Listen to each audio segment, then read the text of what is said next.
Agora, por que Deus... Aqui entra uma sucessão de porquês.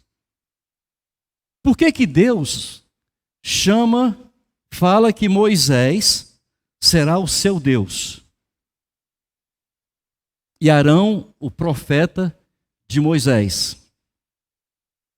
Não é estranho Deus chamar um homem mortal, cheio de falhas, que acabou de dizer que não tinha condições, não ia poder fazer, que ele mandasse alguém, outra pessoa, mas a esse Deus chama de Deus, tem um porquê.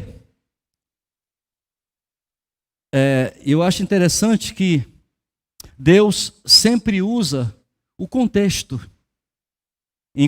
na qual o povo está inserido. Deus sempre usa o contexto. O Egito tinha uma configuração religiosa, uma configuração espiritual. E por conta dessa configuração espiritual, olha só, que configuração é essa? Deuses, Faraó e os sacerdotes. Deuses, eles eram politeístas, tá? Acreditavam em vários deuses, então, deuses, Faraó e sacerdotes. Então, como Deus usa o contexto, ele agora institui Moisés como quem? Deus é Deus sobre todas as coisas, mas agora, enquanto no Egito é Faraó, aqui é Moisés. Por quê? Porque Faraó era como Deus para o Egito, então ele era ensinado que ele era um Deus. E para ser de igual para igual, Deus agora dá essa atribuição a Moisés para ser Deus, para ser de frente a frente, encarar Faraó com autoridade, com poder. E como existiam os sacerdotes, vai agora quem? Vai o profeta. E Moisés tem o seu profeta, que é o próprio Arão. Lá em Êxodo 7, capítulo 7, versículo 1, diz: Então disse o Senhor a Moisés: Eis que te tenho posto por Deus sobre Faraó, e Arão, teu irmão, será teu profeta.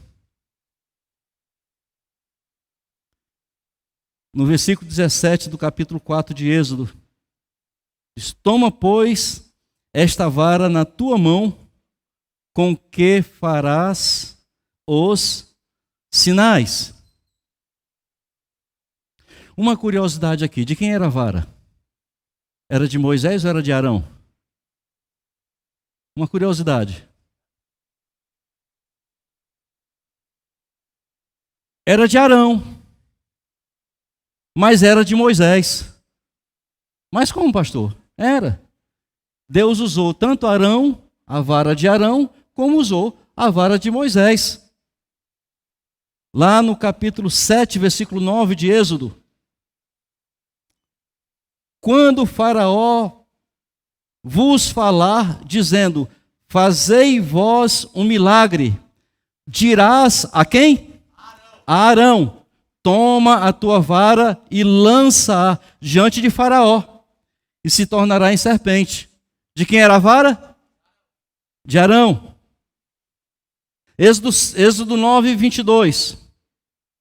Então disse o Senhor a Moisés: Estende a tua mão para o céu, e haverá saraiva em toda a terra do Egito, sobre os homens, e sobre o gado, e sobre toda a erva do campo, na terra do Egito. 23. E Moisés estendeu a sua vara para o céu. Quem estendeu a vara? Moisés. E o Senhor deu trovões e saraiva, e fogo corria pela terra, e o Senhor fez chover saraiva sobre a terra do Egito. Portanto, a vara não era só de Moisés. Moisés tinha a vara, Arão tinha a vara. Deus tem o seu profeta. Moisés tinha um profeta que falava por ele, de forma que as pessoas podiam compreender, porque como Deus falou para Moisés, Arão fala fluentemente a língua do povo. Em Êxodo capítulo 7, 10, vai dizer: então Moisés e Arão foram a Faraó e fizeram assim como o Senhor ordenara, e lançou Arão sua vara diante de Faraó e diante dos seus servos, e tornou-se em serpente. E Faraó também chamou os sábios e encantadores, e os magos do Egito fizeram também o mesmo com os seus encantadores. Porque cada um lançou a sua vara, e tornaram-se em serpentes, mas a vara de Arão tragou as varas deles. Uma coisa que me chama a atenção, queridos, é que o diabo sempre vai tentar imitar as coisas de Deus. Deus dá uma instrução para Moisés, para lançar a vara. Ele lança a vara, vira uma serpente. Agora vem os magos, os sacerdotes, vêm e faz a mesma coisa. Não é estranho isso? E faz a mesma coisa. É igual ou não é? É não, porque a vara de Arão engole as outras varas. Alô?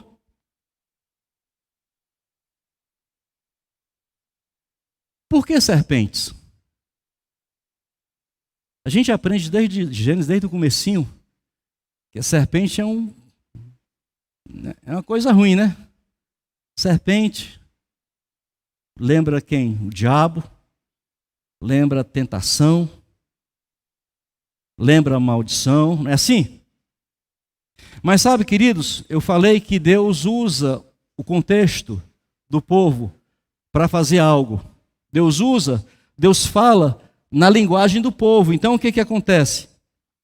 Havia um Deus serpente, isso na mitologia egípcia, havia um Deus serpente chamado Apófis, que esse Deus era muito violento, de tal forma que ninguém adorava esse Deus. Ninguém adorava, todo mundo tinha, os egípcios tudo tinha medo desse Apófis, que era uma serpente. Era muito temido. E agora Deus faz com que a vara se torne uma serpente. E isso remete à mente daqueles sacerdotes, daquele povo que estava ali, de forma cultural, que eles eram acostumados com esse tipo de coisa, magia, com esses negócios. E agora ele lança essa vara e essa vara vira uma serpente. Então imediatamente eles já ficam temerosos. Mas o diabo é astuto. Então eles agora vão se esforçar para fazer com uma espécie de unção diabólica, para fazer a mesma coisa, e conseguem fazer.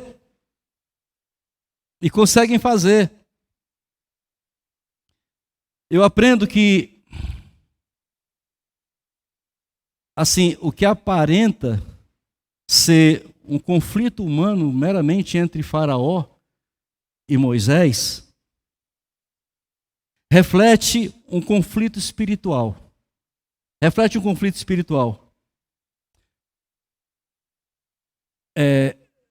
Um nome muito popular para cobra em Israel, no hebreu, é Naash. Quando você fala em cobra, vai usar a expressão Naash. Mas curiosamente, essa serpente que Deus manda que ele lance e que vira essa serpente, ele não chama de Naash, chama de Tamim. E Tamim, eles tinham como sendo era uma cobra muito violenta, que era chamada de serpente do mar, que era muito violenta. E agora tem essa batalha espiritual, a batalha das cobras. Está lá as cobras lutando entre si, brigando. Está lá as cobras. Isso é uma batalha espiritual. O reino de Deus e o reino das trevas. Algo que estava ali por uma ordem de Deus, mas algo que estava ali por uma ordem das trevas. Então havia luta. E de uma forma para Deus mostrar, deixar bem claro, que Deus nunca perde batalha.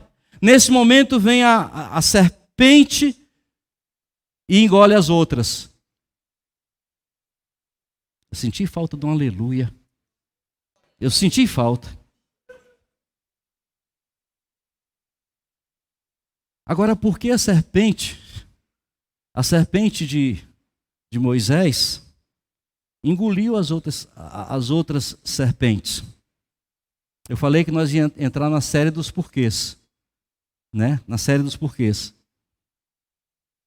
Havia uma crença entre os magos, entre os sacerdotes de Faraó, havia uma crença que quando uma mágica era engolida por outra, essa mágica deveria ser muito temida. Ou seja, no subconsciente deles, eles já sabiam que aquilo que Moisés e Arão estavam fazendo era mais forte. Por falta de um aleluia. Porque é Deus que está no processo, queridos, é Deus que está fazendo.